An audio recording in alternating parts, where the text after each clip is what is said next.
పరిస్థితుల మధ్య మనము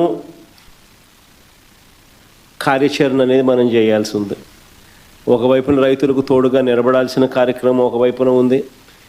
ఎన్యూమరేషన్లో రైతులకు అండగా తోడుగా నిలబడాల్సిన కార్యక్రమం ఒకవైపున ఉంది. ఈ కార్యక్రమంలో భాగంగా చంద్రబాబు నాయుడు గారి ఈ హయాంలో రైతులు ఏ రకంగా నష్టపోయి ఉన్న పరిస్థితుల మధ్య ఎలా సాగుతూ ఉందనే చూడాలి. ఎందుకనంటే ఇంతకుముందు ఎప్పుడు కూడా ఇలాంటి వరదలు కానీ, తుఫాన్లు కానీ, ఇలాంటివి కరువు కానీ, ఇలాంటి ఏ పరిస్థితి వచ్చినా కూడా మన హయాంలో ప్రతి ఒక్కరికి కూడా ఈ క్రాప్ జరిగేది. ఆర్బీకే వ్యవస్థ అన్నది అప్రమత్తంగా ఉండేది. ఆర్బీకే వ్యవస్థ అప్రమత్తంగా ఉండి ప్రతి గ్రామంలో అందుబాటులో ఉండి అక్కడ అగ్రికల్చరల్ అసిస్టెంట్ రూపాన అగ్రికల్చరల్ గ్రాడ్యుయేట్ చదివిన పిల్లలు అక్కడ అందుబాటులో ఉండి, గ్రామ సచివాలయము, ఆర్బీకేలు ఇవన్నీ కలిసికట్టుగా ఉండి ఆర్బీకేలో ఈ క్రాప్ వ్యవస్థ అన్నది పగడ్బందీగా ఉన్న పరిస్థితుల మధ్య ఉచిత పంటల బీమా అన్నది మన హయాంలో రైతులకు అందుబాటులో ఉన్న పరిస్థితుల మధ్య ప్రతి రైతుకు ఒక భరోసా ఉండేది. ఆ రోజుల్లో మన హయాంలో దాదాపుగా 85 లక్షల మంది రైతులకు దాదాపుగా 70 లక్షల ఎకరాల పంటకు ఉచిత పంటల బీమా అందుబాటులో ఉండే పరిస్థితి ఉంటే, ఈరోజు కేవలం ఇన్సూరెన్స్ ప్రీమియం కట్టిన వాళ్ళకు మాత్రమే, అంటే కేవలం 19 లక్షల ఎకరాలకు మాత్రమే, 19 లక్షల మంది రైతులకు మాత్రమే, అది కూడా బ్యాంక్ లోన్ అవైల్ చేసుకున్న వాళ్ళకు మాత్రమే ఇప్పుడు ఇన్సూరెన్స్ అవైలబుల్గా ఉన్న పరిస్థితిని మనం చూస్తూ ఉన్నాం. సో మిగిలిన రైతుల పరిస్థితి ఏం కావాలా? దాదాపుగా 85 లక్షల మంది రైతులు, దాదాపుగా 70 లక్షల ఎకరాల పంట మన హయాంలో ఈ క్రాప్ ద్వారా వీళ్ళందరికీ ఉచితంగా పంటల బీమా అందుబాటులో ఉండేది. ఈరోజు ఆ పరిస్థితి పోయి కేవలం బ్యాంకు లోన్లు తీసుకున్న వాళ్ళకు మాత్రమే ఆ లోన్లు ఉన్నాయి కాబట్టి ఆ బ్యాంకర్లు కట్ చేసిన ఇన్సూరెన్స్ సొమ్ము అంటే కేవలం 19 లక్షల మంది రైతులకు మాత్రమే అవైలబుల్, కేవలం 19 లక్షల ఎకరాలకు మాత్రమే అవైలబుల్. ఇలాంటి పరిస్థితుల్లో రైతు తీవ్రంగా నష్టపోయిన పరిస్థితుల్లో మనం రైతుకు తోడుగా నిలబడాల్సిన అవసరం ఉన్న పరిస్థితి. మరోవైపు చూస్తే ఇన్పుట్ సబ్సిడీ అన్నది ఈ ప్రభుత్వ హయాంలో అసలు వాస్తవం ఏమిటి అని చెప్పి చూస్తే ఈ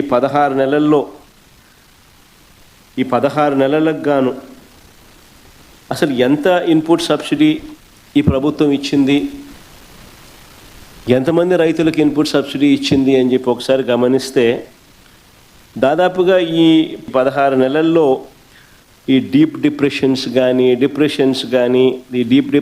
కానీ సైక్లోన్స్ కానీ ఇలాంటివి రాష్ట్రంలో పంటలు నష్టపోయిన పరిస్థితులు దాదాపుగా 2024 నుంచి చూస్తే, జూన్ నుంచి చూస్తే దాదాపు 16 సార్లు ఉత్పన్నమైనాయి.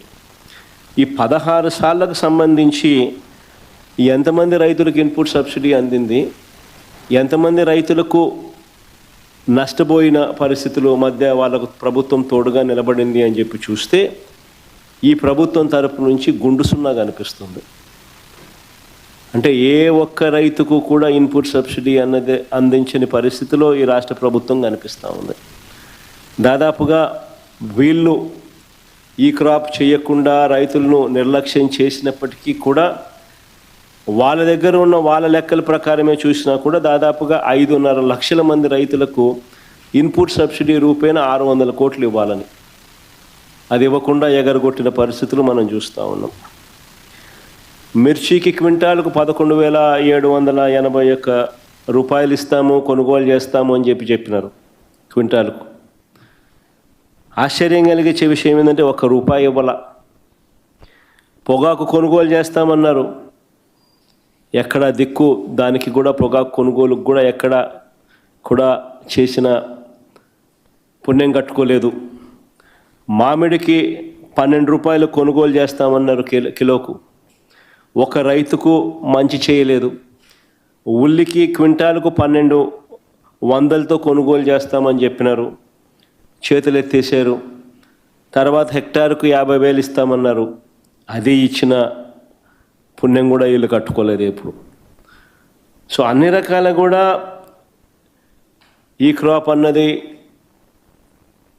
నీరుగార్చేశారు. ఆర్బీకేలు అన్నది నిర్వీర్యం చేసేశారు. ఇన్పుట్ సబ్సిడీ ఇచ్చే కార్యక్రమాలు పట్టించుకున్న పరిస్థితుల్లో లేవు. ఉచిత పంటల బీమా ఎత్తేసినారు. ఏ పంటకు కూడా గిట్టుబాటు ధరలు రాని పరిస్థితిలో రైతు తీవ్రంగా ఈ 16 నెలలు 17 నెలలు చంద్రబాబు నాయుడు గారి పాలనలో నష్టపోయిన పరిస్థితులు మనం చూస్తూ ఉన్నాం. ఇవన్నీ మ్యాన్మేడ్ కెలామిటీస్. నిజంగా ఉచిత పంటల బీమా చూస్తే మన హయాంలో అప్పట్లో దాదాపుగా గమనించినట్టయితే మన హయాంలో 7,800 కోట్ల రూపాయలు ఉచిత పంటల బీమా కింద మనమే ప్రభుత్వం తరపునే మనమే రైతులు రూపాయి కట్టాల్సిన పని లేకుండా మనమే ప్రతి ఎకరాకు ఈ క్రాప్ చేసి 54,55,000 మంది రైతులకు తోడుగా నిలబడుతూ దాదాపుగా 7,802 కోట్ల రూపాయలు మనం ఖర్చు చేసి మనం రైతులకు ఇన్సూరెన్స్ సొమ్ము ఇప్పించగలిగాం.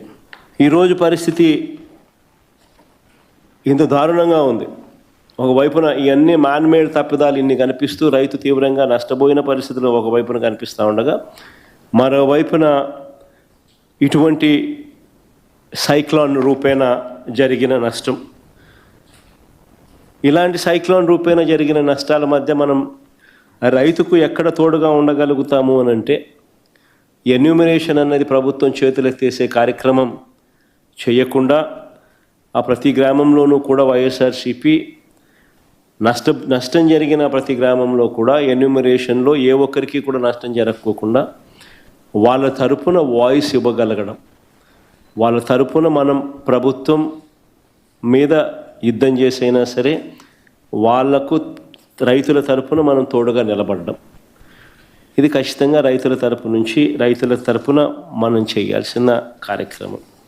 మీ ప్రాంతాలలో మన కోఆర్డినేటర్లు, అసెంబ్లీ కోఆర్డినేటర్లు ఎక్కడెక్కడే అసెంబ్లీ కోఆర్డినేటర్లు అందరూ కూడా చురుగ్గా పాలుపంచుకుంటూ ఉన్నారు. మనం ఇచ్చిన పిలుపు మేరకు, మీరు కోఆర్డినేట్ చేసిన తీరు మేరకు వీరంతా కూడా పలు కార్యక్రమాలలో ఇప్పటికీ అందరూ కూడా పాలుపంచుకునే కార్యక్రమం జరుగుతూ ఉంది. శ్రేణులందరూ కూడా ఈ కార్యక్రమంలో కూడా పాలుపంచుకుంటూ ఉన్నారు. వాళ్ళందరికీ ఒకవైపున అభినందనలు తెలియజేస్తూనే మరోవైపున వాళ్ళందరినీ ఇంకా కాస్త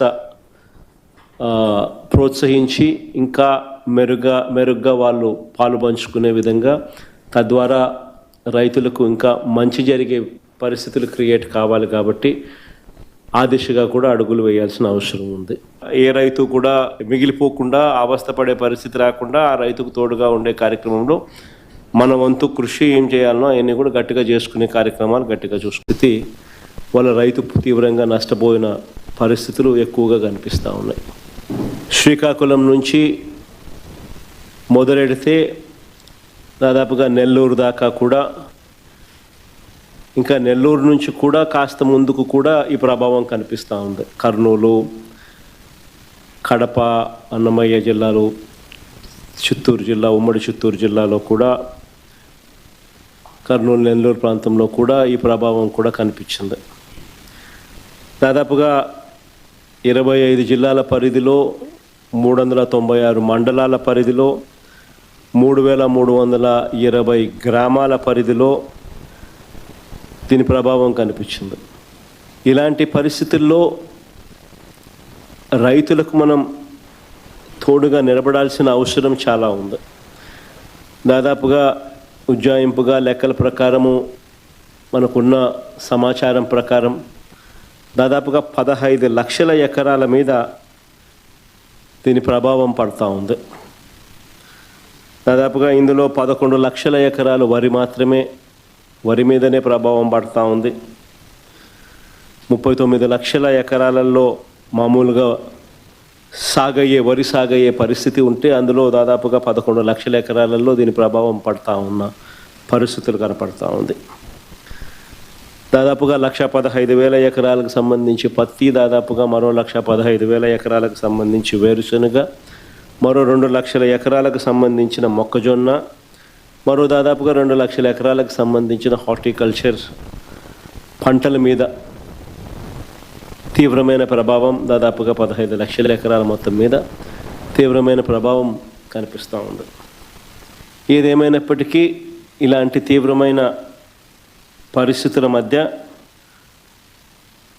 మనము కార్యాచరణ అనేది మనం చేయాల్సి ఉంది. ఒకవైపున రైతులకు తోడుగా నిలబడాల్సిన కార్యక్రమం ఒకవైపున ఉంది. ఎన్యూమరేషన్లో రైతులకు అండగా తోడుగా నిలబడాల్సిన కార్యక్రమం ఒకవైపున ఉంది.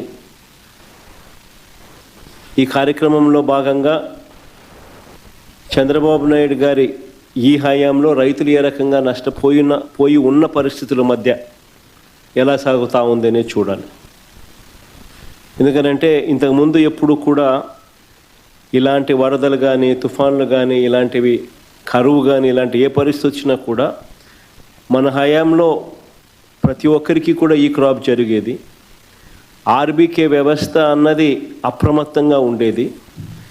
ఆర్బీకే వ్యవస్థ అప్రమత్తంగా ఉండి ప్రతి గ్రామంలో అందుబాటులో ఉండి అక్కడ అగ్రికల్చరల్ అసిస్టెంట్ రూపాన అగ్రికల్చరల్ గ్రాడ్యుయేట్ చదివిన పిల్లలు అక్కడ అందుబాటులో ఉండి, గ్రామ సచివాలయము, ఆర్బీకేలు ఇవన్నీ కలిసికట్టుగా ఉండి ఆర్బీకేలో ఈ క్రాప్ వ్యవస్థ అన్నది పగడ్బందీగా ఉన్న పరిస్థితుల మధ్య ఉచిత పంటల బీమా అన్నది మన హయాంలో రైతులకు అందుబాటులో ఉన్న పరిస్థితుల మధ్య ప్రతి రైతుకు ఒక భరోసా ఉండేది.